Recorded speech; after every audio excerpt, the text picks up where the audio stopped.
ਇੱਕ ਬਾਣੀ ਦੇਖਣ ਵਾਲੇ ਸਾਰੇ ਹੀ ਦਰਸ਼ਕਾਂ ਨੂੰ ਤੁਹਾਡੇ ਆਪਣੇ ਮੇਜ਼ਬਾਨ ਡਾਕਟਰ ਹਰਸਿਮਰਨ ਸਿੰਘ ਵੱਲੋਂ ਵਾਹਿਗੁਰੂ ਜੀ ਕਾ ਖਾਲਸਾ ਵਾਹਿਗੁਰੂ ਜੀ ਕੀ ਫਤਿਹ। ਦਰਸ਼ਕੋ, ਇੱਕ ਬਾਣੀ ਦੀ ਇਹ ਕੋਸ਼ਿਸ਼ ਰਹਿੰਦੀ ਹੈ ਕਿ ਤੁਹਾਨੂੰ ਜੰਮੂ ਕਸ਼ਮੀਰ ਦੀਆਂ ਵੱਖੋ ਵੱਖਰੀਆਂ ਸਿੱਖ ਸ਼ਖਸੀਅਤਾਂ ਨਾਲ ਰੂਬਰੂ ਕਰਾਉਂਦੇ ਰਹੀਏ। ਇਸੇ ਮੁਹਿੰਮ ਦੇ ਤਹਿਤ ਅੱਜ ਇੱਕ ਅਜਿਹੀ ਸ਼ਖਸੀਅਤ ਦੇ ਰੂਬਰੂ ਤੁਹਾਨੂੰ ਕਰਵਾਉਣ ਜਾ ਰਹੇ ਹਾਂ ਜਿਸ ਨੇ ਜਿੱਥੇ ਸਿੱਖ ਧਰਮ ਦੇ ਪ੍ਰਚਾਰ ਅਤੇ ਪ੍ਰਸਾਰ ਲਈ ਵਡਮੁੱਲੇ ਯਤਨ ਕੀਤੇ ਹਨ, ਉੱਥੇ ਹੀ ਪੰਜਾਬੀ ਵਿੱਚ PhD ਦੀ ਡਿਗਰੀ ਹਾਸਲ ਕਰਕੇ ਵੀ ਜੰਮੂ ਕਸ਼ਮੀਰ ਦੀ ਸਿੱਖ ਸੰਗਤ ਦਾ ਮਾਣ ਵੀ ਵਧਾਇਆ ਹੈ। ਮੈਂ ਮੁਖਾਤਬ ਹਾਂ ਡਾਕਟਰ ਰਾਜਵੀਰ ਸਿੰਘ ਹੋਰਾਂ ਤੋਂ। ਡਾਕਟਰ ਸਾਹਿਬ, ਸਭ ਤੋਂ ਪਹਿਲਾਂ ਮੈਂ ਤੁਹਾਨੂੰ ਜੀ ਆਇਆਂ ਆਖਦਾ। ਇੱਕ ਬਾਣੀ ਰਾਹੀਂ ਜੋ ਦਰਸ਼ਕ ਤੁਹਾਨੂੰ ਦੇਖ ਰਹੇ ਨੇ ਉਹਨਾਂ ਦੀ ਜਾਣਕਾਰੀ ਲਈ ਇਹ ਤੁਸੀਂ ਦੱਸੋ ਕਿ ਜਿਹੜੀ ਮੁੱਢਲੀ ਵਿੱਦਿਆ ਤੁਸੀਂ ਉਹ ਕਿੱਥੋਂ ਪ੍ਰਾਪਤ ਕੀਤੀ, ਅਤੇ ਇਹ ਜ਼ਿੰਦਗੀ ਦਾ ਇਹ ਜਿਹੜਾ ਸਫ਼ਰ ਹੈ ਕਿ ਜਿਹੜੀ ਤੁਸੀਂ PhD ਦੀ ਡਿਗਰੀ ਹਾਸਲ ਕੀਤੀ, ਆਪਣੇ ਆਪ ਇੱਕ ਵਡਮੁੱਲਾ ਜਿਹੜਾ ਸਫ਼ਰ ਹੁੰਦਾ ਹੈ, ਕਿਸ ਤਰ੍ਹਾਂ ਇਸ ਮੁਕਾਮ ਤੱਕ ਪਹੁੰਚੇ ਹੋ, ਉਸ ਬਾਰੇ ਜਾਣਕਾਰੀ ਦਿਓ। ਹਰਸਿਮਰਨ ਜੀ, ਮੈਂ ਬੇਸਿਕਲੀ ਸਿੰਬਲ ਮੋੜ ਦਾ ਰਹਿਣ ਵਾਲਾ ਹਾਂ। ਫਾਦਰ ਸਾਹਿਬ ਦਾ ਨਾਮ ਸਰਦਾਰ ਅਮਰੀਕ ਸਿੰਘ ਅਤੇ ਮਾਤਾ ਜੀ ਬੀਬੀ ਹਰਮੀਤ ਕੌਰ ਜੀ। ਅਤੇ ਮੁੱਢਲੀ ਸਿੱਖਿਆ ਜਿਹੜੀ ਮੇਰੀ 10ਵੀਂ ਤੱਕ ਸੀ ਉਹ new national higher secondary school ਤੋਂ ਹੋਈ। ਉਸ ਤੋਂ ਬਾਅਦ 12ਵੀਂ ਦੀ ਪੜ੍ਹਾਈ ਜੋ ਮੇਰੀ ਸੀ ਉਹ ਗੌਰਮੈਂਟ ਹਾਇਰ ਸੈਕੰਡਰੀ ਸਕੂਲ ਆਰਸਪੁਰਾ ਤੋਂ ਕੀਤੀ। ਫਿਰ ਉਸ ਤੋਂ ਬਾਅਦ ਮੈਂ ਡਿਸਟੈਂਸ ਐਜੂਕੇਸ਼ਨ ਜੰਮੂ ਯੂਨੀਵਰਸਿਟੀ ਤੋਂ ਗ੍ਰੈਜੂਏਸ਼ਨ ਦੀ ਡਿਗਰੀ ਕੀਤੀ। ਫਿਰ ਉਸ ਤੋਂ ਬਾਅਦ ਮੈਂ ਆਪਣਾ ਧਾਰਮਿਕ ਸਿੱਖਿਆ ਦੇ ਲਈ ਅਨੰਦਪੁਰ ਸਾਹਿਬ ਪੰਜਾਬ ਚਲਾ ਗਿਆ। ਉੱਥੇ ਮੈਂ 2006 ਤੋਂ ਲੈ ਕੇ 2009 ਤੱਕ 3 ਸਾਲਾ ਸਿੱਖ ਮਿਸ਼ਨਰੀ ਡਿਪਲੋਮਾ ਕੋਰਸ ਜਿਹੜਾ ਸੀ ਉਹ ਕੀਤਾ। ਅਤੇ ਉੱਥੇ ਰਹਿੰਦੇ ਹੋਏ ਹੀ ਮੈਂ ਸੰਗੀਤ ਭੂਸ਼ਣ ਜੋ ਚੰਡੀਗੜ੍ਹ ਕਲਾ ਕੇਂਦਰ ਤੋਂ ਇੱਕ ਸੰਸਥਾ ਹੈ, ਉੱਥੋਂ ਇੱਕ ਕੋਰਸ ਚੱਲਦਾ ਸੀ ਸੰਗੀਤ ਭੂਸ਼ਣ ਦਾ 2 ਸਾਲ ਦਾ, ਉਹ ਵੀ ਕੀਤਾ। ਅਤੇ ਉੱਥੇ ਰਹਿੰਦੇ ਹੋਏ ਹੀ ਵੱਖ-ਵੱਖ ਜਿਹੜੇ ਸਮਾਜ ਭਲਾਈ ਦੇ ਕੰਮ ਵੀ ਕੀਤੇ। ਅਤੇ ਫਿਰ ਉਸ ਤੋਂ ਬਾਅਦ ਮੈਂ 2009 ਦੇ ਵਿੱਚ ਵਾਪਸ ਜੰਮੂ ਵਿੱਚ ਆ ਗਿਆ ਅਤੇ ਉੱਥੇ ਹੀ ਬਤੌਰ ਸਾਡਾ ਇੱਕ ਜੰਮੂ ਦੇ ਵਿੱਚ ਹੀ ਖਿੱਤਾ ਹੈ ਕੋਮਨਾਸਾ, ਉੱਥੇ ਮੈਂ 2009 ਤੋਂ ਐਜ਼ ਏ ਗ੍ਰੰਥੀ ਰਾਗੀ ਦੀ ਡਿਊਟੀ ਸ਼ੁਰੂ ਕੀਤੀ। ਅਤੇ ਉਸ ਡਿਊਟੀ ਦੇ ਦੌਰਾਨ ਹੀ ਫਿਰ ਮੈਂ ਆਪਣੀ ਜਿਹੜੀ ਹੈ MA ਦੀ ਡਿਗਰੀ ਵੀ ਕੀਤੀ, MPhil ਦੀ ਡਿਗਰੀ ਵੀ ਕੀਤੀ, ਅਤੇ ਫਿਰ ਉਸ ਅਕਾਲਪੁਰ ਪਰਮਾਤਮਾ ਦੀ ਕਿਰਪਾ ਸਦਕਾ ਮੈਂ PhD ਦੀ ਡਿਗਰੀ ਵੀ ਕੀਤੀ। ਅਤੇ ਇਸ ਦੇ ਨਾਲ ਹੀ ਮੈਂ ਗਿਆਨੀ ਦਾ ਕੋਰਸ ਵੀ ਜੰਮੂ ਯੂਨੀਵਰਸਿਟੀ ਤੋਂ ਕੀਤਾ, ਕੰਪਿਊਟਰ ਦਾ ਕੋਰਸ ਵੀ ਕੀਤਾ, ITI ਆਰਸਪੁਰਾ ਤੋਂ ਵੀ ਕੀਤੀ। ਸੋ ਇਹ ਮੇਰਾ ਜਿਹੜਾ ਸਿੱਖਿਆ ਦਾ ਸਫ਼ਰ ਸੀ, ਇਸ ਤਰ੍ਹਾਂ ਮੇਰਾ ਇਹ ਚੱਲਦਾ ਰਿਹਾ। ਜਿਵੇਂ ਕਿ ਤੁਸੀਂ ਦੱਸਿਆ ਕਿ ਸਿੱਖਿਆ ਦਾ ਸਫ਼ਰ ਤੁਸੀਂ ਇੱਕ ਲੰਮਾ ਸਫ਼ਰ ਤੈਅ ਕੀਤਾ ਹੈ, ਅਤੇ ਕਿਸ ਤਰ੍ਹਾਂ ਇਹ ਰੁਚੀ ਪੈਦਾ ਹੋਈ ਕਿ ਮੈਂ ਇੱਕ ਤਰਫ ਤਾਂ ਸਿੱਖ ਕੌਮ ਦੀ ਸੇਵਾ ਕਰਨੀ ਹੈ, ਬਤੌਰ ਗੁਰਦੁਆਰੇ ਵਿੱਚ ਗ੍ਰੰਥੀ ਸਿੰਘ ਦੇ ਤੌਰ 'ਤੇ ਤੁਸੀਂ ਸੇਵਾ ਨਿਭਾ ਰਹੇ ਹੋ, ਅਤੇ ਦੂਜੇ ਪਾਸੇ ਤੁਸੀਂ ਸਾਹਿਤਕ ਗਤੀਵਿਧੀਆਂ ਵਿੱਚ ਵੀ ਆਪਣਾ ਜਿਹੜਾ ਰੋਲ ਬਾਖੂਬੀ ਅਦਾ ਕਰ ਰਹੇ ਹੋ। ਕਿਸ ਤਰ੍ਹਾਂ ਇਹ ਰੁਚੀ ਪੈਦਾ ਹੋਈ ਹੈ? ਹਰਸਿਮਰਨ ਜੀ, ਸਾਹਿਤ ਨਾਲ ਮੇਰਾ ਜੁੜਾਅ ਬਚਪਨ ਤੋਂ ਸੀ, ਕਿਉਂਕਿ ਪੜ੍ਹਨ ਦਾ ਸ਼ੌਕ ਮੈਨੂੰ ਬਚਪਨ ਤੋਂ ਹੀ ਸੀ, ਲਿਟਰੇਚਰ ਪੜ੍ਹਨ ਦਾ ਖਾਸ ਕਰਕੇ। ਅਤੇ ਸਾਹਿਤ ਪੜ੍ਹਨ ਦੀ ਮੇਰੀ ਸ਼ੁਰੂਆਤ ਜਿਹੜੀ ਸੀ ਉਹ ਬਚਪਨ ਤੋਂ ਹੀ ਸੀ। ਖਾਸ ਕਰਕੇ ਮੈਨੂੰ ਹਿੰਦੀ ਜਿਹੜਾ ਸੀ ਸਾਹਿਤ ਜ਼ਿਆਦਾ, ਪੰਜਾਬੀ ਦੇ ਵਿੱਚ ਮੈਂ ਬਹੁਤ ਬਾਅਦ ਵਿੱਚ ਆਇਆ। ਹਿੰਦੀ ਸਾਹਿਤ ਜਿਹੜਾ ਸੀ ਮੈਨੂੰ ਉਹ ਬੜਾ ਪ੍ਰਭਾਵਿਤ ਕਰਦਾ ਸੀ। ਤੁਸੀਂ ਯਕੀਨ ਨਹੀਂ ਮੰਨੋਗੇ ਕਿ ਮੈਂ ਹਾਲੇ 6ਵੀਂ 7ਵੀਂ ਤੱਕ ਕਲਾਸ ਵੀ ਸਾਂ, ਅਤੇ ਮੈਨੂੰ 10ਵੀਂ ਤੱਕ ਦੀ ਹਿੰਦੀ ਦੀ ਜਿਹੜੀ ਸਾਰੀ ਪੋਇਟਰੀ ਜਾਂ ਜਿਹੜਾ ਪ੍ਰੋਜ਼ ਸੀ, ਐਸੇ ਸਨ, ਉਹ ਸਭ ਮਤਲਬ ਕਿ ਮੈਂ ਪੜ੍ਹ ਚੁੱਕਿਆ ਸਾਂ। ਫਿਰ ਉਸ ਤੋਂ ਬਾਅਦ ਮੇਰਾ ਕਾਮਿਕਸ ਵੱਲ ਰੁਝਾਨ ਹੋਇਆ। ਮੇਰੇ ਤਾਇਆ ਜੀ ਦੇ ਬੇਟੇ ਸਨ, ਉਹਦਾ ਬਲਵਿੰਦਰ ਸਿੰਘ ਨਾਮ ਸੀ ਉਹਨਾਂ ਦਾ, ਉਹਨਾਂ ਨੇ ਮੈਨੂੰ ਫਿਰ ਕਾਮਿਕਸ ਦੇ ਨਾਲ ਜੋੜਿਆ। ਕਾਮਿਕਸ ਤੋਂ ਦੇ ਨਾਲ ਫਿਰ ਉਸ ਤੋਂ ਬਾਅਦ 10ਵੀਂ ਤੱਕ ਮੈਂ ਕਾਮਿਕਸ ਤੱਕ ਜੁੜਿਆ ਰਿਹਾ। ਫਿਰ ਉਸ ਤੋਂ ਬਾਅਦ ਮੇਰਾ ਨਾਵਲ ਵੱਲ ਰੁਝਾਨ ਹੋਇਆ। ਮਤਲਬ ਸਾਹਿਤ ਦਾ ਜਿਹੜੇ ਵੱਲ ਮੇਰਾ ਝੁਕਾਅ ਬਚਪਨ ਤੋਂ ਹੀ ਸੀ, ਅਤੇ ਇਸ ਨੇ ਮੈਨੂੰ ਫਿਰ ਅੱਗੇ ਸਾਹਿਤ ਪੜ੍ਹਨ ਵੱਲ, ਸਾਹਿਤ ਰਚਨ ਵੱਲ ਪ੍ਰੇਰਿਤ ਕੀਤਾ। ਅਤੇ ਜਦੋਂ ਮੈਂ 2009 ਤੋਂ ਐਜ਼ ਏ ਗ੍ਰੰਥੀ ਦੀ ਡਿਊਟੀ ਜੁਆਇਨ ਕੀਤੀ, ਅਤੇ ਤੁਸੀਂ ਜਾਣਦੇ ਹੋ ਜਿਹੜੀ ਗ੍ਰੰਥੀ ਦੀ ਡਿਊਟੀ ਹੁੰਦੀ ਹੈ ਉਹ ਸਵੇਰੇ ਅਤੇ ਸ਼ਾਮ 2 ਟਾਈਮ ਦੀ ਡਿਊਟੀ ਹੁੰਦੀ ਹੈ। ਆਮ ਤੌਰ 'ਤੇ ਬੰਦਾ ਸਵੇਰੇ 7:30 8 ਵਜੇ ਵਿਹਲਾ ਹੋ ਜਾਂਦਾ ਹੈ, ਫਿਰ ਉਸ ਤੋਂ ਬਾਅਦ ਸ਼ਾਮ ਨੂੰ 5:30 6 ਵਜੇ ਤੋਂ ਬਾਅਦ ਡਿਊਟੀ ਸ਼ੁਰੂ ਹੁੰਦੀ ਹੈ। ਅਤੇ ਪਹਿਲਾਂ ਤਾਂ ਕਾਫੀ ਸਮਾਂ ਜਿਹੜਾ ਸੀ ਮੈਂ ਇਸ ਗਤੀਵਿਧੀ ਤੋਂ ਪਰੇ ਹੀ ਰਿਹਾ।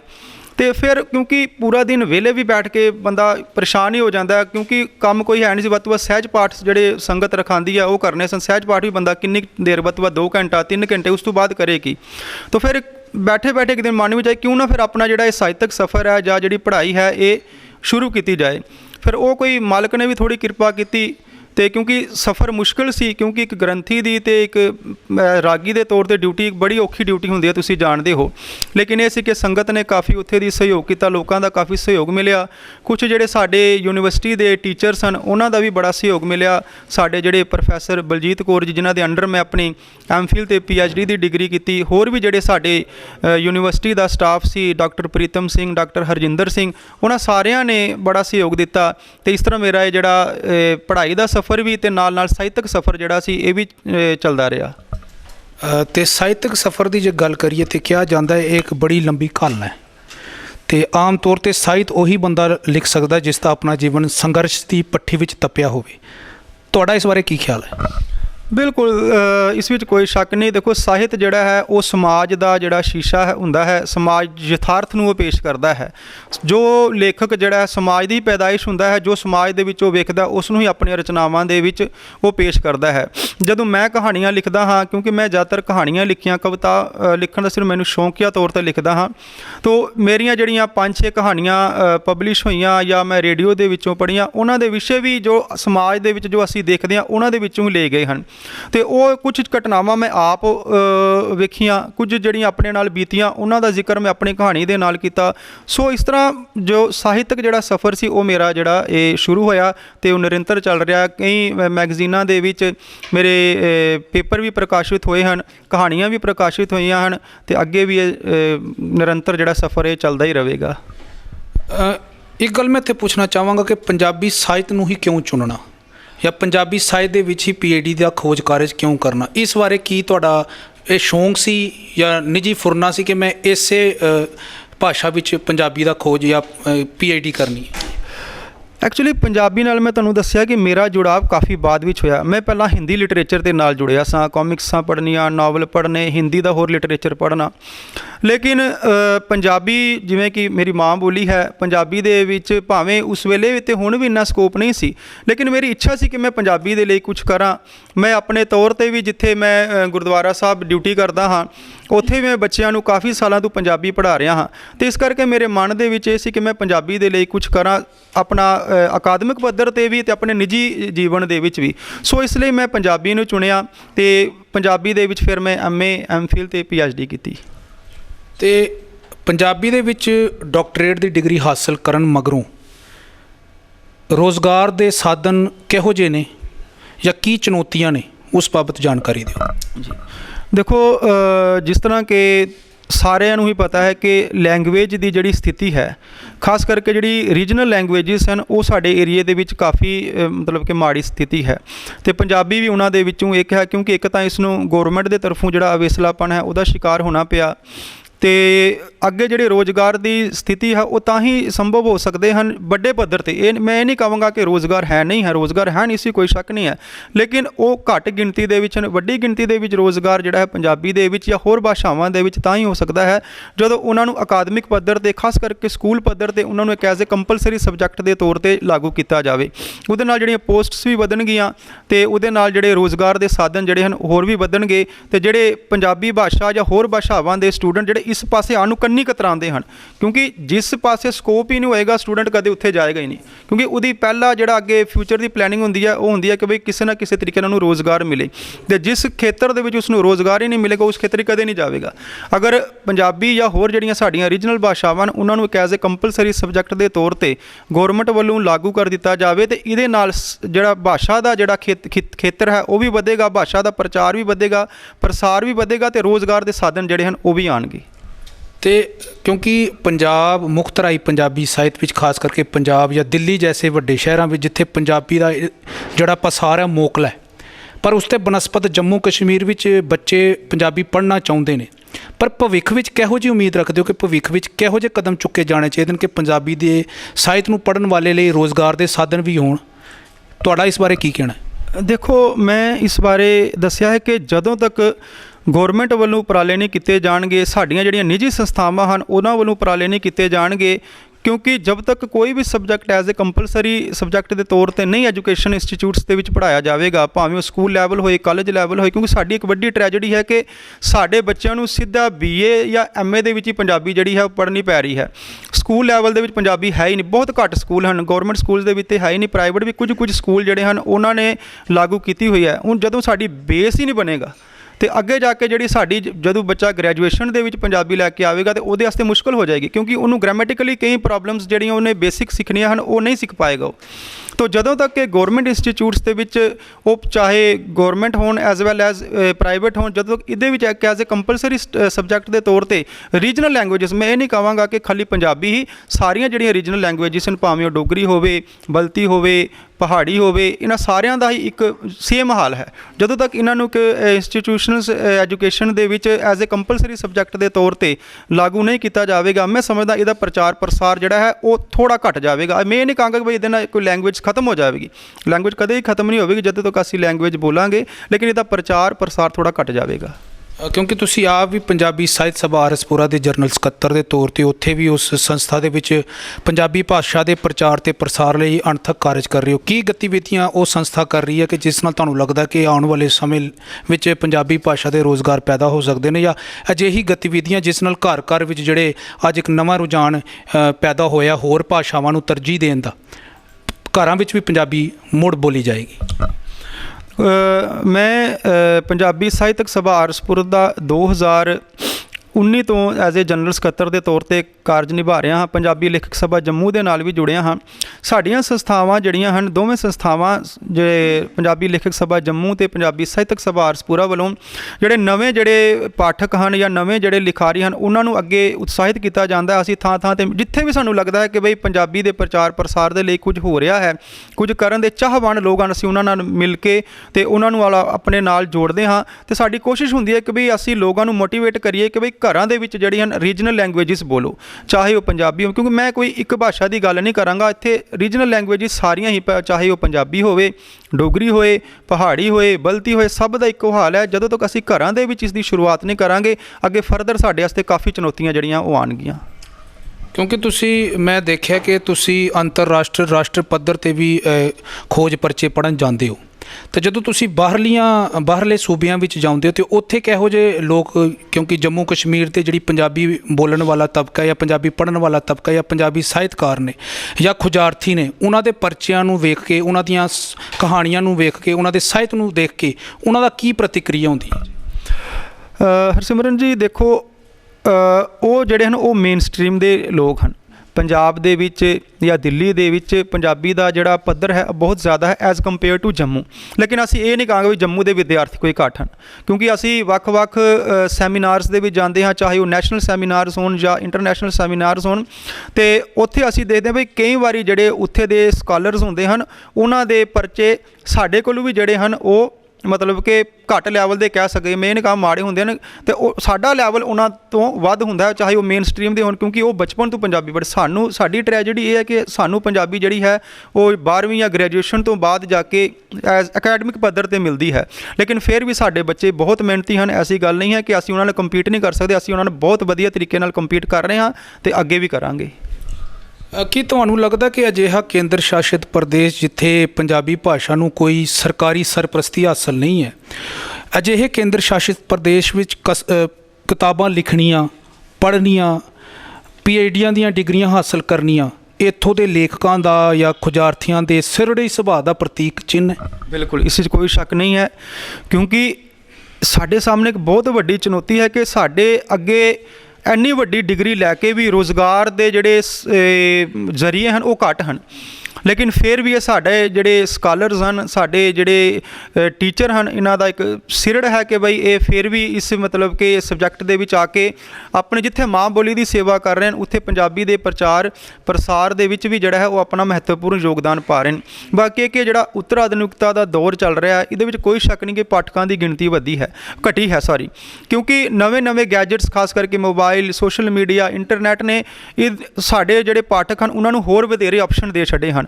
ਤੇ ਉਹ ਉਹਨਾਂ ਆਪਸ਼ਨਸ ਦਾ ਜ਼ਿਆਦਾ ਇਸਤੇਮਾਲ ਕਰਦੇ ਨੇ ਐਜ਼ ਕੰਪੇਅਰ ਟੂ ਜਿਹੜਾ ਲਿਟਰੇਚਰ ਪੜ੍ਹਨ ਤੇ ਲਿਖਣ ਤੇ ਇਹ ਇੱਕ ਬਹੁਤ ਵੱਡੀ ਚੁਣੌਤੀ ਹੈ ਜਿਸ ਦਾ ਸਾਹਮਣਾ ਜਿਹੜਾ ਹੈ ਉਹ ਸਾਰੀਆਂ ਭਾਸ਼ਾਵਾਂ ਕਰ ਰਹੀਆਂ ਹਨ ਤੇ ਉਹਨਾਂ ਨੂੰ ਅੱਗੇ ਵੀ ਕਰਨਾ ਪਏਗਾ। ਕੋਈ ਐਸੇ ਵਸੀਲੇ ਲੱਭਣੇ ਪੈਣਗੇ ਜਿਹਦੇ ਨਾਲ ਪਾਠਕ ਜਿਹੜਾ ਹੈ ਮੁੜ ਸਾਹਿਤ ਨਾਲ ਜੁੜੇ, ਚਾਹੇ ਉਹ ਸੋਸ਼ਲ ਪਲੇਟਫਾਰਮ ਦੇ ਰਾਹੀਂ ਉਹਨਾਂ ਨੂੰ ਜੋੜਿਆ ਜਾਵੇ ਜਾਂ ਇੰਟਰਨੈਟ ਦਾ ਯੂਜ਼ ਕਰਕੇ ਜਾਂ ਕੋਈ ਵੀ ਹੀਲਾ ਵਸੀਲਾ ਕਰਕੇ, ਕਿਉਂਕਿ ਇਸ ਵਿੱਚ ਕੋਈ ਸ਼ੱਕ ਨਹੀਂ ਹੈ। ਕਿਉਂਕਿ ਇੱਕ ਦੌਰ ਸੀ ਕਿ ਜਦੋਂ ਅੱਜ ਤੋਂ ਅਸੀਂ ਅਗਰ 20 ਕੁ ਸਾਲ ਪਹਿਲੇ ਚਲੇ ਜਾਈਏ ਤਾਂ ਲੇਖਕ ਜਿਹੜਾ ਸੀ ਉਹ ਕਿਤਾਬ ਜਦੋਂ ਲਿਖਦਾ ਸੀ ਪਾਠਕ ਖਰੀਦ ਕੇ ਉਹਦੀ ਕਿਤਾਬ ਪੜ੍ਹਦਾ ਸੀ। ਲੇਕਿਨ ਅੱਜ ਇੱਕ ਐਸਾ ਦੌਰ ਆ ਰਿਹਾ ਹੈ ਕਿ ਲੇਖਕ ਫ੍ਰੀ ਕਿਤਾਬਾਂ ਬਣ ਰਿਹਾ ਹੈ ਕਿ ਭਾਈ ਮੇਰੀ ਕਿਤਾਬ ਪੜ੍ਹੋ, ਲੇਕਿਨ ਉਹਦੀ ਕਿਤਾਬ ਫਿਰ ਵੀ ਪੜ੍ਹੀ ਨਹੀਂ ਜਾ ਰਹੀ। ਇਹ ਨਹੀਂ ਕਿ ਬਿਲਕੁਲ ਨਹੀਂ ਪੜ੍ਹੀ ਜਾ ਰਹੀ, ਲੇਕਿਨ ਜਿਸ ਲੈਵਲ 'ਤੇ ਉਹ ਕਿਤਾਬਾਂ ਦੇ ਰਿਹਾ ਹੈ ਭਾਵੇਂ ਉਹ ਫ੍ਰੀ ਹੋਵੇ ਲੇਕਿਨ ਉਸ ਦੀ ਕਿਤਾਬ ਉਸ ਪੱਧਰ 'ਤੇ ਨਹੀਂ ਪੜ੍ਹੀ ਜਾ ਰਹੀ। ਇਹ ਲੇਖਕਾਂ ਦੀ ਸ਼ਿਕਾਇਤ ਵੀ ਹੈ ਅਤੇ ਇੱਕ ਜਾਇਜ਼ ਵੀ ਹੈ। ਤੋ ਇਹਦਾ ਇਹੀ ਹੋ ਸਕਦਾ ਹੈ ਕਿ ਬਈ ਸਾਨੂੰ ਅੱਜ ਦੇ ਦੌਰ ਦੇ ਨਾਲ ਨਾਲ ਟੈਕਨੀਕਸ ਦੇ ਵਿੱਚ ਚੇਂਜਿਸ ਕਰਨੀਆਂ ਪੈਣਗੀਆਂ ਤਾਂ ਹੀ ਅਸੀਂ ਸਾਹਿਤ ਨਾਲ ਪਾਠਕ ਨੂੰ ਫਿਰ ਤੋਂ ਜੋੜ ਸਕਾਂਗੇ। ਕਿਉਂਕਿ ਤੁਸੀਂ ਬੜੀ ਇੱਕ ਕਮਾਲ ਦੀ ਗੱਲ ਕਹੀ ਹੈ ਕਿ ਸਾਡੇ ਜਿਹੜੇ ਖਾਸ ਕਰਕੇ ਅਜੋਕਾ ਦੌਰ ਹੈ ਉਹ ਉੱਤਰ ਆਧੁਨਿਕਤਾ ਦਾ ਦੌਰ ਹੈ। ਸੋਸ਼ਲ ਮੀਡੀਆ ਨੇ ਕਿਤਾਬਾਂ ਨੂੰ ਓਵਰਲੈਪ ਕਰ ਰਿਹਾ ਅਤੇ ਅਜਿਹੀ ਸਥਿਤੀ ਵਿੱਚ ਜਦੋਂ ਬੱਚਿਆਂ ਦਾ ਰੁਝਾਨ ਹੋਰਾਂ ਚੀਜ਼ਾਂ ਵੱਲ ਵੱਧਦਾ ਹੈ, ਅਜਿਹੇ ਸਮੇਂ ਵਿੱਚ ਸਾਹਿਤ ਨਾਲ ਕਿਵੇਂ ਉਹਨਾਂ ਨੂੰ ਜੋੜਿਆ ਜਾ ਸਕਦਾ ਜਾਂ ਕਿਵੇਂ ਪ੍ਰੇਰਿਤ ਕੀਤਾ ਜਾ ਸਕਦਾ? ਮੈਂ ਖਾਸ ਕਰਕੇ ਪੰਜਾਬੀ ਸਾਹਿਤ ਦੀ ਗੱਲ ਕਰਾਂਗਾ ਕਿਉਂਕਿ ਸਾਡਾ ਮੁੱਢਲਾ ਇਹ ਕਾਰਜ ਹੈ ਕਿ ਪੰਜਾਬੀ ਸਾਹਿਤ ਦਾ ਪ੍ਰਚਾਰ ਅਤੇ ਪ੍ਰਸਾਰ ਕਿਵੇਂ ਕੀਤਾ ਜਾ ਸਕੇ। ਅਜਿਹੇ ਸਮੇਂ ਵਿੱਚ ਜਦੋਂ ਬਾਹਰਲੇ ਮੁਲਕਾਂ ਵਿੱਚ ਜਾਣ ਦੀ ਜਿਹੜੀ ਦੌੜ ਹੈ ਉਹ ਵੱਧ ਚੁੱਕੀ ਹੈ, ਅਜਿਹੇ ਸਮੇਂ ਵਿੱਚ ਆਪਣੇ ਬੱਚਿਆਂ ਨੂੰ ਇੱਥੇ ਰੋਕਣਾ ਅਤੇ ਪੰਜਾਬੀ ਭਾਸ਼ਾ ਪ੍ਰਤੀ ਜਾਣੂ ਕਰਾਉਣਾ ਜਾਂ ਰੋਜ਼ਗਾਰ ਦੇ ਸਾਧਨ ਮੁਹੱਈਆ ਕਰਵਾਉਣੇ ਤਾਂ ਕਿ ਇੱਥੇ ਵੀ ਪੰਜਾਬੀ ਭਾਸ਼ਾ ਦਾ ਪ੍ਰਚਾਰ ਅਤੇ ਪ੍ਰਸਾਰ ਹੋ ਸਕੇ, ਇਹ ਕਦਮ ਕਿਵੇਂ ਚੁੱਕੇ ਜਾ ਸਕਦੇ? ਹਰਸਿਮਰਨ ਜੀ, ਇਹ ਤੁਹਾਡਾ ਬਹੁਤ ਵਧੀਆ ਸਵਾਲ ਹੈ ਕਿਉਂਕਿ ਅੱਜ ਕੱਲ੍ਹ ਅਸੀਂ ਦੇਖ ਰਹੇ ਹਾਂ ਕਿ ਪ੍ਰਵਾਸ ਦੀ ਜਿਹੜੀ ਪ੍ਰਕਿਰਿਆ ਹੈ ਉਹ ਬਹੁਤ ਤੇਜ਼ ਗਤੀ ਦੇ ਨਾਲ ਵੱਧ ਰਹੀ ਹੈ। ਪ੍ਰਵਾਸ ਕਰਨਾ ਕੋਈ ਸ਼ੌਂਕ ਨਹੀਂ ਹੈ। ਕੋਈ ਮਾਤਾ ਪਿਤਾ ਜਿਹੜਾ ਹੈ ਆਪਣੇ ਬੱਚੇ ਨੂੰ, ਅਸੀਂ ਅੱਜ ਦੇਖ ਰਹੇ ਹਾਂ ਕਿ ਬਈ ਕੱਲਾ ਬੱਚਾ ਜਿਹੜਾ ਹੈ ਘਰ ਦਾ ਚਿਰਾਗ ਜਿਹੜਾ ਹੈ ਉਹ ਬਾਹਰ ਜਾ ਰਿਹਾ ਹੈ। ਉਹਦਾ ਵੱਡਾ ਕਾਰਨ ਹੈ ਕਿ ਬਈ ਉਹਨਾਂ ਨੂੰ ਲੱਗਦਾ ਹੈ ਕਿ ਬਈ ਸਾਡੇ ਬੱਚੇ ਦਾ ਭਵਿੱਖ ਇੱਥੇ ਸੁਰੱਖਿਅਤ ਨਹੀਂ ਹੈ ਅਤੇ ਇਹਦੇ ਲਈ ਸਰਕਾਰ ਨੂੰ ਹੀ ਮੁੱਢਲੇ ਤੌਰ 'ਤੇ ਕੋਸ਼ਿਸ਼ਾਂ ਕਰਨੀਆਂ ਪੈਣਗੀਆਂ ਕਿਉਂਕਿ ਬੱਚਾ ਅਗਰ ਇੱਥੇ ਉਸਨੂੰ ਰੋਜ਼ਗਾਰ ਮਿਲ ਜਾਵੇਗਾ, ਅੱਛਾ ਰੋਜ਼ਗਾਰ ਇੱਥੇ ਮਿਲ ਜਾਵੇਗਾ ਅਤੇ ਉਹ ਕਦੇ ਬਾਹਰ ਨਹੀਂ ਜਾਏਗਾ। ਕਿਉਂਕਿ ਬਾਹਰ ਜਾਣ ਦੇ ਪਿੱਛੇ ਸਭ ਤੋਂ ਵੱਡਾ ਕਾਰਨ ਫਾਈਨੈਂਸ਼ੀਅਲ ਸਿਕਿਉਰਿਟੀ ਹੈ। ਉਹਨਾਂ ਨੂੰ ਇੱਥੇ ਫਾਈਨੈਂਸ਼ੀਅਲ ਸਿਕਿਉਰਿਟੀ ਨਹੀਂ ਮਿਲ ਰਹੀ। ਅਗਰ ਗੌਰਮੈਂਟ ਕੋਈ ਐਸੇ ਉਪਰਾਲੇ ਕਰੇ ਜਿਹੜਾ ਪ੍ਰਾਈਵੇਟ ਅਤੇ ਗੌਰਮੈਂਟ ਸੈਕਟਰ ਦੇ ਵਿੱਚ ਜਿਹੜਾ ਇੱਕ ਭੇਦਭਾਵ ਹੈ ਉਸ ਨੂੰ ਖਤਮ ਕਰੇ ਅਤੇ ਪ੍ਰਾਈਵੇਟ ਸੈਕਟਰ ਨੂੰ ਵੀ ਗੌਰਮੈਂਟ ਦੇ ਮੁਕਾਬਲੇ ਅਗਰ ਲਿਆਉਣ ਦੀ ਕੋਸ਼ਿਸ਼ ਕਰੇ, ਫਿਰ ਇਹ ਜਿਹੜਾ ਪੀੜੀ ਪਾੜਾ ਹੈ ਇਹ ਖਤਮ ਹੋ ਸਕਦਾ ਹੈ। ਅਤੇ ਦੂਜਾ, ਜਿਸ ਤਰ੍ਹਾਂ ਤੁਸੀਂ ਕਿਹਾ ਕਿ ਸਾਹਿਤ ਦੇ ਨਾਲ ਕਿਸ ਤਰ੍ਹਾਂ ਜੋੜਿਆ ਜਾਵੇ, ਦੇਖੋ ਮੈਂ ਫਿਰ ਇਹੀ ਗੱਲ ਕਹਿਣਾ ਕਿ ਅੱਜ ਕੱਲ੍ਹ ਜਿਹੜਾ ਉੱਤਰ ਆਧੁਨਿਕਤਾ ਦਾ ਦੌਰ ਹੈ ਉਹਦੇ ਜਿਹੜੇ ਗੈਜਟਸ ਜਿਹੜੇ ਹਨ, ਜਿਹੜੀ ਟੈਕਨੀਕਸ ਹਨ, ਸਾਨੂੰ ਉਹ ਟੈਕਨੀਕਸ ਅਪਣਾਉਣੀ ਪੈਣਗੀਆਂ। ਸਾਨੂੰ ਸੋਸ਼ਲ ਮੀਡੀਆ ਦੇ ਵਿੱਚ ਜਿਹੜਾ ਹੈ ਆਪਣਾ, ਇਸ ਵਿੱਚ ਕੋਈ ਸ਼ੱਕ ਨਹੀਂ, ਸੋਸ਼ਲ ਮੀਡੀਆ ਨੇ ਭਾਸ਼ਾ ਦੇ ਪ੍ਰਚਾਰ ਦੇ ਵਿੱਚ ਵੀ ਬੜਾ ਮਹੱਤਵਪੂਰਨ ਆਪਣਾ ਯੋਗਦਾਨ ਪਾਇਆ ਹੈ, ਲੇਕਿਨ ਉਹਦੇ ਲਈ ਸਾਨੂੰ ਆਪ ਜਿਹੜਾ ਹੈ ਜੋ ਘਰ ਤੋਂ ਇਹਦੀ ਸ਼ੁਰੂਆਤ ਕਰਨੀ ਪਏਗੀ ਕਿਉਂਕਿ ਬੱਚਿਆਂ ਨੂੰ ਸੋਸ਼ਲ ਮੀਡੀਆ ਦੇ ਵਿੱਚ ਵੀ ਪੰਜਾਬੀ ਦੇ ਨਾਲ ਰਿਲੇਟਡ ਬਹੁਤ ਕੁਝ ਮਿਲ ਜਾਂਦਾ ਹੈ। ਤੁਸੀਂ YouTube 'ਤੇ ਖੋਲ੍ਹ ਦਿਓ, ਕਈ ਐਸੇ ਚੀਜ਼ਾਂ ਤੁਹਾਨੂੰ ਮਿਲ ਜਾਣਗੀਆਂ, WhatsApp 'ਤੇ ਜਾਂ ਕਾਰਟੂਨ ਟਾਈਪ ਚੀਜ਼ਾਂ ਮਿਲ ਜਾਂਦੀਆਂ ਨੇ, ਐਸੀ ਗੱਲ ਨਹੀਂ ਹੈ। ਲੇਕਿਨ ਉਹਦੇ ਵਾਸਤੇ ਸਭ ਤੋਂ ਵੱਡਾ ਉਪਰਾਲਾ ਜਿਹੜਾ ਹੈ ਉਹ ਘਰ ਵਾਲਿਆਂ ਨੂੰ ਆਪ ਕਰਨਾ ਪਵੇਗਾ ਕਿ ਬਈ ਬੱਚੇ ਨੂੰ ਇਸ ਪਾਸੇ ਲਾਵਣ। ਤੋ ਇਹ ਤਾਂ ਹੀ ਸੰਭਵ ਹੋ ਸਕੇਗਾ ਕਿ ਬਈ ਜਦੋਂ ਸਾਡਾ ਬੱਚਾ ਕੁਦਰਤੀ ਗੱਲ ਹੈ ਪੰਜਾਬੀ ਨਾਲ ਜੁੜੇਗਾ, ਮਾਂ ਪਿਓ ਉਸ ਨੂੰ ਭਾਵੇਂ ਸਾਮ ਦਾਮ ਦੰਡ ਭੇਦ ਕੋਈ ਵੀ ਟੈਕਨੀਕ ਅਪਣਾ ਕੇ ਉਸ ਨੂੰ ਜੋੜਨਗੇ ਅਤੇ ਕੁਦਰਤੀ ਗੱਲ ਹੈ ਬੱਚਾ ਜਦੋਂ ਅੱਗੇ ਵਧੇਗਾ ਹੌਲੀ ਹੌਲੀ ਤਾਂ ਉਸ ਦੇ ਨਾਲ ਜੁੜੇਗਾ। ਇਸ ਵਿੱਚ ਕੋਈ ਉਹ ਦੋ ਰਾਏ ਨਹੀਂ ਹੈ। ਜਿਵੇਂ ਕਿ ਪਿਛਲੇ ਦਿਨਾਂ ਤੁਹਾਨੂੰ ਸਾਹਿਬ ਕਮਾਲ ਗੁਰੂ ਗੋਬਿੰਦ ਸਿੰਘ ਮਹਾਰਾਜ ਦੇ ਪ੍ਰਕਾਸ਼ ਪੁਰਬ ਮੌਕੇ ਡਿਸਟ੍ਰਿਕਟ ਗੁਰਦੁਆਰਾ ਪ੍ਰਬੰਧਕ ਕਮੇਟੀ ਜੰਮੂ ਵੱਲੋਂ ਵੀ ਸਨਮਾਨਿਤ ਕੀਤਾ ਗਿਆ, ਜਿਨ੍ਹਾਂ ਬੱਚਿਆਂ ਨੇ ਪੰਜਾਬੀ ਭਾਸ਼ਾ ਵਿੱਚ ਮੈਂ ਖਾਸ ਕਰਕੇ ਕਹਾਂਗਾ ਜਿਨ੍ਹਾਂ ਨੇ PhD ਦੀ ਡਿਗਰੀ ਹਾਸਲ ਕੀਤੀ ਹੈ। ਇਸ ਤੋਂ ਅੱਗੇ ਕੀ ਕੀਤਾ ਜਾ ਸਕਦਾ ਹੈ ਕਿ ਇਹਨਾਂ ਬੱਚਿਆਂ ਦੀ ਹੋਰ ਹੌਸਲਾ ਅਫਜ਼ਾਈ ਵੀ ਹੋ ਸਕੇ ਅਤੇ ਇਹਨਾਂ ਦੀ ਆਰਥਿਕ ਮਦਦ ਵੀ ਹੋ ਸਕੇ? ਦੇਖੋ, ਸਨਮਾਨ ਕਰਨਾ ਜਿਹੜਾ ਹੈ ਸਿਮਰਨ ਜੀ, ਇਹ ਬੱਚੇ ਨੂੰ ਮੋਟੀਵੇਟ ਕਰਨ ਦੇ ਲਈ ਬਹੁਤ ਜ਼ਰੂਰੀ ਹੈ। ਮੈਂ ਇਸ ਨੂੰ ਕੋਈ ਮਾੜਾ ਨਹੀਂ ਕਹਾਂਗਾ, ਬਟ ਇਸ ਦੇ ਨਾਲ ਹੀ ਜਿਹੜੇ ਸਾਡੇ ਪ੍ਰਾਈਵੇਟ ਅਦਾਰੇ ਹਨ, ਸਾਡੀਆਂ ਸੰਸਥਾਵਾਂ ਹਨ, ਉਹਨਾਂ ਨੂੰ ਦੇਖਣਾ ਚਾਹੀਦਾ ਹੈ ਕਿ ਅਗਰ ਤੇ ਬੱਚਾ ਫਾਈਨੈਂਸ਼ੀਅਲੀ ਤੌਰ 'ਤੇ ਕਮਜ਼ੋਰ ਹੈ ਫਿਰ ਕੁਝ ਐਸੇ ਉਪਰਾਲੇ ਕਰਨੇ ਚਾਹੀਦੇ ਨੇ ਕਿ ਬਈ ਉਸ ਨੂੰ ਥੋੜ੍ਹਾ ਫਾਈਨੈਂਸ਼ੀਅਲੀ ਸਪੋਰਟ ਮਿਲੇ, ਤਾਂ ਕਿ ਕਈ ਵਾਰੀ ਅਸੀਂ ਦੇਖਦੇ ਹਾਂ ਬਈ ਐਸੇ ਕਈ ਸਾਡੇ ਬੱਚੇ ਹਨ ਜਿਹੜੇ ਕਾਬਲ ਹਨ ਲੇਕਿਨ ਉਹ ਫਾਈਨੈਂਸ਼ੀਅਲ ਕ੍ਰਾਈਸਿਸ ਦੀ ਵਜ੍ਹਾ ਨਾਲ ਉਹ ਅੱਗੇ ਵੱਧ ਨਹੀਂ ਪਾ ਰਹੇ। ਤਾਂ ਸਾਡੀਆਂ ਜਿਹੜੀਆਂ ਸੰਸਥਾਵਾਂ ਹਨ, ਕਿਉਂਕਿ ਗੌਰਮੈਂਟ ਕੋਲੋਂ ਆਸ ਕਰਨੀ ਤਾਂ ਬਹੁਤ ਮੁਸ਼ਕਿਲ ਹੈ, ਜਿਹੜੀਆਂ ਸਾਡੀਆਂ ਪ੍ਰਾਈਵੇਟ ਸੰਸਥਾਵਾਂ ਹਨ ਉਹਨਾਂ ਨੂੰ ਕੋਸ਼ਿਸ਼ ਕਰਨੀ ਚਾਹੀਦੀ ਹੈ ਵੀ ਐਸੇ ਬੱਚੇ ਅਗਰ ਉਹਨਾਂ ਦੀ ਨਜ਼ਰ ਵਿੱਚ ਹਨ ਜਿਹੜੇ ਕੈਪੇਬਲ ਹਨ, ਜੋ ਕੁਝ ਕਰ ਸਕਦੇ ਹਨ, ਲੇਕਿਨ ਫਾਈਨੈਂਸ਼ੀਅਲ ਕ੍ਰਾਈਸਿਸ ਦੀ ਵਜ੍ਹਾ ਨਾਲ ਉਹ ਨਹੀਂ ਕਰ ਪਾ ਰਹੇ, ਤਾਂ ਉਹਨਾਂ ਨੂੰ ਫਾਈਨੈਂਸ਼ੀਅਲੀ ਸਪੋਰਟ ਕਰਨੀ ਚਾਹੀਦੀ ਹੈ ਤਾਂ ਜੋ ਅੱਗੇ ਜਾ ਕੇ ਉਹ ਸਮੁੱਚੀ ਕੌਮ ਦਾ, ਦੇਸ਼ ਦਾ ਅਤੇ ਆਪਣੇ ਸਮਾਜ ਦਾ ਜਿਹੜਾ ਨਾਮ ਰੋਸ਼ਨ ਕਰਨ। ਤੋ ਦਰਸ਼ਕੋ ਰਾਜਵੀਰ ਸਿੰਘ ਜੀ ਨੇ ਬੜੇ ਹੀ ਬਖੂਬੀ ਢੰਗ ਨਾਲ ਇਹ ਦੱਸਿਆ ਕਿ ਕਿਵੇਂ ਜਿੱਥੇ ਸਨਮਾਨਿਤ ਕਰਨਾ ਚਾਹੀਦਾ ਅਜਿਹੇ ਬੱਚਿਆਂ ਨੂੰ ਜੋ ਕੌਮ ਦੀ ਭਲਾਈ ਲਈ ਕੰਮ ਕਰਦੇ ਨੇ, ਦੂਸਰੇ ਤੌਰ ਪੱਧਰ ਤੇ ਉਹਨਾਂ ਦੀ ਆਰਥਿਕ ਮਦਦ ਵੀ ਕੀਤੀ ਜਾਣੀ ਚਾਹੀਦੀ ਹੈ। ਇੱਕ ਬਾਣੀ ਰਾਹੀਂ ਜਿਹੜੇ ਲੋਕ ਤੁਹਾਨੂੰ ਦੇਖ ਰਹੇ ਨੇ, ਕੀ ਸੁਨੇਹਾ ਦੇਣਾ ਚਾਹੋਗੇ, ਕੀ ਕਹਿਣਾ ਚਾਹੋਗੇ ਇੱਕ ਬਾਣੀ ਦੇ ਮਾਧਿਅਮ ਰਾਹੀਂ? ਮੈਂ ਸਭ ਤੋਂ ਪਹਿਲਾਂ ਤਾਂ ਹਰਸਿਮਰਨ ਜੀ ਇਹੀ ਕਹਿਣਾ ਚਾਹਾਂਗਾ ਸਮੂਹ ਜਿਹੜੇ ਲੋਕ ਸਾਡੇ ਇਸ ਇੰਟਰਵਿਊ ਨੂੰ ਵੇਖ ਰਹੇ ਹਨ ਕਿ ਜਿਹੜੇ ਐਸੇ ਬੱਚੇ ਜੋ ਸਾਡੇ ਦੇਸ਼ ਕੌਮ ਦਾ ਨਾਮ ਜਿਹੜਾ ਰੋਸ਼ਨ ਕਰ ਰਹੇ ਹਨ, ਉਹਨਾਂ ਨੂੰ ਜਿਹੜਾ ਹੈ ਲੱਭ ਕੇ ਹੋਰ ਅੱਗੇ ਲਿਆਉਣ ਦੀ ਲੋੜ ਹੈ। ਉਹਨਾਂ ਨੂੰ ਜਿਸ ਤਰ੍ਹਾਂ ਮੈਂ ਪਹਿਲੇ ਕਿਹਾ ਕਿ ਅਗਰ ਉਹਨਾਂ ਨੂੰ ਕੋਈ ਫਾਈਨੈਂਸ਼ੀਅਲ ਪ੍ਰੋਬਲਮਸ ਹਨ ਤੇ ਉਹ ਦੇਖ ਕੇ ਸੁਣ ਕੇ ਜੋ ਵੀ ਸਾਡੀ ਸੰਸਥਾਵਾਂ ਹਨ ਉਹਨਾਂ ਨੂੰ ਉਹਨਾਂ ਦੀ ਫਾਈਨੈਂਸ਼ੀਅਲੀ ਮਦਦ ਕਰਨੀ ਚਾਹੀਦੀ ਹੈ ਤਾਂ ਜੋ ਉਹ ਹੋਰ ਅੱਗੇ ਵੱਧ ਸਕਣ। ਕਿਉਂਕਿ ਜਦੋਂ ਬੱਚੇ ਅੱਗੇ ਵਧਣਗੇ ਤੇ ਉਹ ਕੁਦਰਤੀ ਗੱਲ ਆ, ਅਗਰ ਉਹ ਸਮਾਜ ਦੇ ਲਈ ਕੁਝ ਕਰਨਗੇ ਤੇ ਉਹ ਸਾਡਾ ਵੀ ਨਾਮ ਰੋਸ਼ਨ ਕਰਨਗੇ, ਸਾਡੇ ਪੰਜਾਬੀ ਸਮਾਜ ਦਾ, ਸਾਡੇ ਪੰਜਾਬੀ ਭਾਈਚਾਰੇ ਦਾ, ਸਾਡੀ ਸਿੱਖੀ ਦਾ, ਸਾਡੇ ਸਮੂਹ ਜਿਹੜਾ ਦੇਸ਼ ਆ ਉਹਦਾ ਨਾਮ ਰੋਸ਼ਨ ਹੋਏਗਾ। ਤਾਂ ਇਹਦੇ ਲਈ ਜਿਹੜੇ ਉਦਮ ਕਰਨੇ ਬਹੁਤ ਜ਼ਰੂਰੀ ਹਨ। ਬਾਕੀ ਇੱਕ ਬਾਣੀ ਰਾਹੀਂ ਮੈਂ ਸਾਰਿਆਂ ਨੂੰ ਇਹੀ ਸੁਨੇਹਾ ਦੇਣਾ ਚਾਹਾਂਗਾ ਕਿ ਵੱਧ ਤੋਂ ਵੱਧ ਜਿਹੜਾ ਹੈ ਆਪਣੀ ਮਾਂ ਬੋਲੀ ਦੇ ਨਾਲ ਜੁੜੋ, ਆਪਣੀ ਭਾਸ਼ਾ ਨਾਲ ਪਿਆਰ ਕਰੋ ਤੇ ਅੱਗੇ ਸਮਾਜ ਨੂੰ ਚੰਗੇ ਪਾਸੇ ਲਾਓ, ਆਪਸੀ ਏਕਤਾ ਭਾਈਚਾਰਾ ਜਿਹੜਾ ਹੈ ਆਪਸੀ ਸੁਹਾਰਦ ਬਣਾਈ ਰੱਖੋ। ਤੇ ਮੈਂ ਇੱਕ ਬਾਣੀ ਚੈਨਲ ਦਾ ਵੀ ਬਹੁਤ ਬਹੁਤ ਧੰਨਵਾਦ ਕਰਦਾ ਹਾਂ ਕਿ ਤੁਸੀਂ ਮੈਨੂੰ ਇਸ ਕਾਬਲ ਸਮਝਿਆ ਤੇ ਅੱਜ ਮੇਰਾ ਰੂਬਰੂ ਜਿਹੜਾ ਹੈ ਦਰਸ਼ਕਾਂ ਦੇ ਨਾਲ ਕਰਵਾ ਰਹੇ ਹੋ। ਤੁਹਾਡਾ ਵੀ ਸਰ ਬਹੁਤ ਬਹੁਤ ਧੰਨਵਾਦ। ਸੋ ਦਰਸ਼ਕੋ, ਇਹ ਸਨ ਡਾਕਟਰ ਰਾਜਵੀਰ ਸਿੰਘ ਜੀ ਜਿਨ੍ਹਾਂ ਨੇ ਕੁਝ ਦਿਨ ਪਹਿਲਾਂ ਹੀ ਜੰਮੂ ਯੂਨੀਵਰਸਿਟੀ ਤੋਂ PhD ਦੀ ਡਿਗਰੀ ਹਾਸਲ ਕੀਤੀ ਅਤੇ ਪੰਜਾਬੀ ਭਾਸ਼ਾ ਦੇ ਪ੍ਰਚਾਰ ਤੇ ਪ੍ਰਸਾਰ ਲਈ ਆਪਣੇ ਵੱਲੋਂ ਵੱਡਮੁੱਲੇ ਯੋਗਦਾਨ ਪਾ ਰਹੇ ਹਨ। ਇੱਕ ਬਾਣੀ ਦੀ ਟੀਮ ਇਸੇ ਤਰ੍ਹਾਂ ਤੁਹਾਡੇ ਰੂਬਰੂ ਕਿਸੇ ਹੋਰ ਸਿੱਖ ਸ਼ਖਸੀਅਤ ਨੂੰ ਵੀ ਜਲਦ ਹੀ ਕਰੇਗੀ। ਤਾਂ ਤੱਕ ਲਈ ਵਾਹਿਗੁਰੂ ਜੀ ਕਾ ਖਾਲਸਾ, ਵਾਹਿਗੁਰੂ ਜੀ ਕੀ ਫਤਿਹ।